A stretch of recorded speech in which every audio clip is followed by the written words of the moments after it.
രാവിലെ ഇവിടെ pet store വരെ വന്ന കേട്ടോ. നമ്മുടെ ഡുഗുവിന് ഈ ഫ്ലീയുടെ പ്രശ്നമുണ്ട്. അപ്പോൾ ഫ്ലീയുടെ പ്രശ്നം വന്നു കഴിഞ്ഞാൽ ഭയങ്കര ചൊറിച്ചിലും ആൾ ഭയങ്കര അൺകംഫർട്ടബിൾ ആണ് എപ്പോഴും. അപ്പോൾ ഇതിനു മുമ്പ് ഇങ്ങനെ പ്രശ്നങ്ങൾ വന്നപ്പോൾ പല മരുന്നുകളും ട്രൈ ചെയ്തിട്ടുണ്ട് ഞങ്ങൾ. അപ്പോൾ ഈ ഡ്രോപ്സ് ആയിട്ടുള്ള സാധനങ്ങളുണ്ട്, സ്പോട്ട് ഓൺ ഡ്രോപ്സ്. പക്ഷെ അതൊന്നും അത്ര എഫക്റ്റീവായിട്ട് തോന്നിയിട്ടില്ല. പക്ഷെ ലാസ്റ്റ് ടൈം ഞങ്ങളുടെ ഒരു ഫ്രണ്ട് പറഞ്ഞിട്ട് ഒരു ടാബ്ലറ്റ് കൊടുത്തു, ബ്രവെക്ടോ എന്നും പറഞ്ഞിട്ടുള്ളൊരു സാധനമാണ്. അപ്പോൾ അത് ട്രൈ ചെയ്യാമെന്നാണ് പ്ലാൻ ചെയ്തേക്കണേ. കാരണം അതാകുമ്പം ഭയങ്കര എഫക്റ്റീവാണ്. അത് ടാബ്ലറ്റായിട്ടാണ്. അപ്പോൾ അത് കഴിച്ചു കഴിഞ്ഞാൽ പിറ്റേ ദിവസം തൊട്ട് അതിൻ്റെ റിസൾട്ട് ഉണ്ട്. മറ്റേത് ഒട്ടും എഫക്റ്റീവായിട്ട് തോന്നിയിട്ടില്ല. അപ്പോൾ അത് മേടിച്ച് കൊടുക്കാമെന്നുള്ളൊരു പ്ലാനിലാണ് ഇവിടെ വന്നേക്കണേ.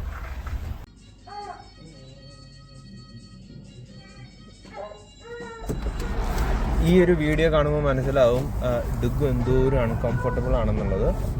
കാരണം പുള്ളിക്കാരത്തി എപ്പോഴും ഇരുന്ന് മാന്തൽ അല്ലെങ്കിൽ കടിക്കൽ ഇത് തന്നെയാണ് പണി.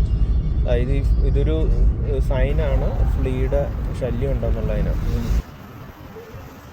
ഈ ബ്രവെക്ടോ എന്ന് പറയുന്ന ടാബ്ലറ്റ്, അപ്പോൾ 3 മാസം വരെ ഇതിൻ്റെ പ്രൊട്ടക്ഷനുണ്ട്.